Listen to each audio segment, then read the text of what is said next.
The world is divided into 4 spheres, each sphere divided among continents and nations. Nations are divided by borders and interests. These interests divide the news. We examine the impact of these divisions on people and power. This is Imaginary Lines.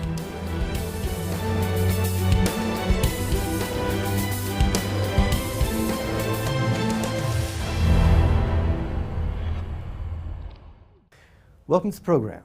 I'm your host, Michael Fox. Trade ministers from 12 nations approved the Trans-Pacific Partnership, or TPP, last week. The agreement is a secretive trade deal that will further free up trade in the Pacific Rim and could affect 40% of the world economy. Sound like a good idea? It's not. Think North American Free Trade Agreement on steroids. Talks have been ongoing since 2008, but the only parts of the agreement we know were leaked to the public. On today's show, I speak with Melinda St. Louis from Public Citizens Global Trade Watch to get an idea about what this TPP will mean and its effect, particularly on the United States, Mexico, Peru, and Chile, the Latin American countries that have signed on. But first, we go to media and Latin America. Latino Barometro is an NGO that conducts roughly 20,000 interviews in 18 Latin American countries each year to assess public opinion on various subjects. In late September, the group released its findings for 2015, and the results are sure to surprise many who rely on the private media to get their news about Latin America. The poll found that public perception in Ecuador of governance, reduction of corruption, and wealth distribution was the highest in the region. In Ecuador, the poll was conducted from August to early September, a tumultuous period when the country witnessed violent opposition protests and when domestic and international press coverage was highly unfavorable toward the government. While the private media and the political opposition are largely set on smearing the progressive governments in Latin America, such as that of Rafael Correa in Ecuador, the residents in these countries continue to firmly support the policies and programs of the governments. In countries with leftist presidents, the private media have largely assumed the role of political actors, actively participating in destabilization campaigns or publishing misleading information. But most people are no longer so easily fooled. The proof lies not in the results of this survey, but in the dramatic drops in poverty and inequality, in the new roads, schools, and hospitals, and in the support these governments receive time and time again at the ballot box. The TPP.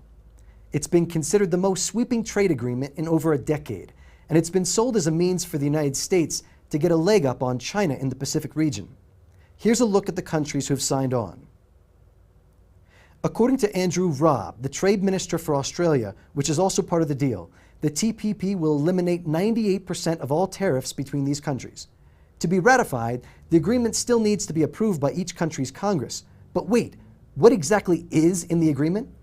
Well, it's hard to say because it's secret and has been since negotiations began 7 years ago. But some sections have been leaked, and there are big concerns over the power this could give to major corporations, including big pharmaceutical companies, and what it could mean for intellectual property rights, dairy products, mining, manufacturing, U.S. jobs, and environmental regulations. Melinda St. Louis is the International Campaigns Director for Public Citizens Global Trade Watch. She's lived in Nicaragua and El Salvador. She's been following this issue for a long time, and she was in Atlanta for the talks last week. Melinda, thank you so much for joining me on Imaginary Lines. Thanks for having me. Melinda, so these talks have been in secret for 7 years, but some things have been leaked. What do we know? Well, we know, as you mentioned, that this negotiation has been happening behind closed doors, and it's been in secret. That what we're very concerned about, though, and what we do know, is that really, instead of being about trade, there are pieces of it that are about trade, but it's really a wish list of the biggest multinational corporations kind of packaged as a free trade agreement.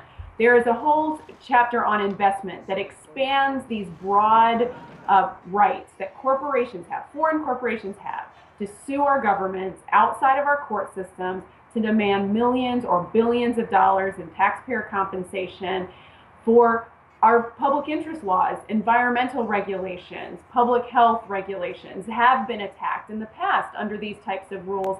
You mentioned intellectual property. It's another area where the U.S. Trade Representative's office has carried the water of Big Pharma. Basically, they just put Big Pharma's wish list on the table to expand their monopolies. They claim they need this for innovation. They've been innovating fine without it, but what this has been is basically price gouging at the expense of lives. They're one of the last arguments or controversies in the negotiations was trying to extract a few more years of monopoly for biologic medicines that are critical for cancer treatments, and people are being kept alive because of these treatments, but they cost $100,000 a year for one patient, and they want to block competition to help bring those costs down. So those are a couple examples, but everything from internet freedom is in danger. This is not a done deal. They've announced a deal, but it has to be ratified, and it's going to face a big fight in the United States.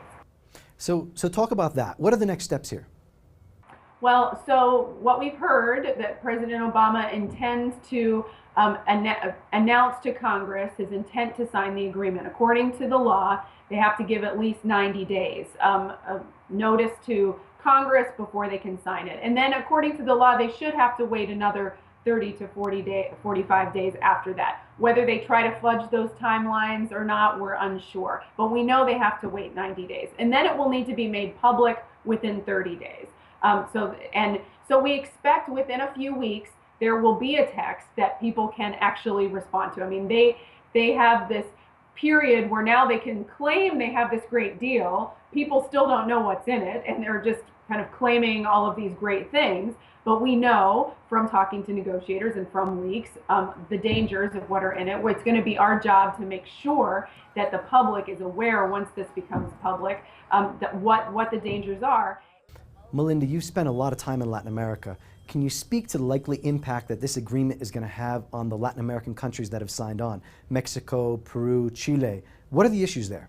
Well, it's a major concern. In Peru, I've spent a fair amount of time talking to Peruvian civil society groups and Chilean groups as well, who are very concerned. As I mentioned earlier, this investor-state dispute settlement, these are these corporate tribunals that are set up for corporations to be able to sue governments outside their courts and demand compensation. Latin American countries have been hammered by these tribunals in the past. Large oil companies, Ecuador is a tragic example of oil companies that have been suing the government, Chevron, Occidental. The medicine prices issues are huge in Latin America as well, and in Peru, in fact, this would be a rollback of what they managed to achieve, a little bit of improvement in their free trade agreement with the United States on access to medicines. They were able to get a little bit more. This would be a rollback. It means more monopolies. It means more expensive medicines for patients in Peru. I mean, who in Peru can afford $100,000 for a treatment for breast cancer? HIV/AIDS medicines. All the new medicines coming on the market will be much more, will be out of the reach of people, and it's really shameful. I'm ashamed that our government has pushed this. Some of the other governments did push back, and they managed to not have the most extreme version of what the pharmaceutical companies wanted, but still, cancer patients are calling this a death sentence. But as I mentioned, it's not a done deal. In the United States, it's going to be a very, very, very big fight, and we know both from the left and the right.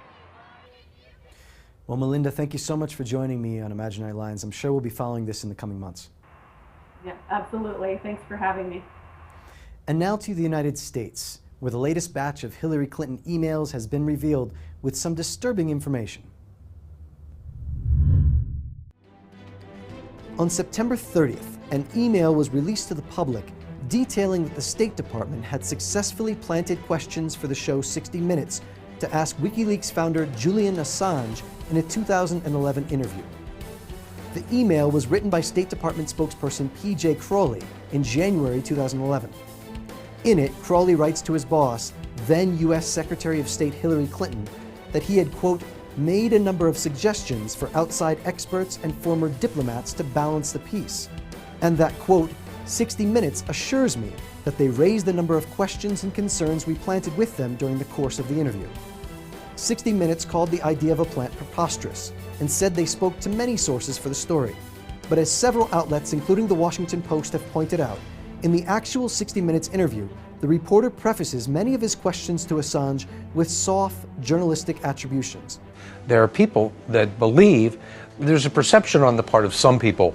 Someone in the Australian government said, Who are these people he's referring to? Are they the State Department? As journalists, we have the duty to question not only those that are shaking it up on the ground, but also those in power.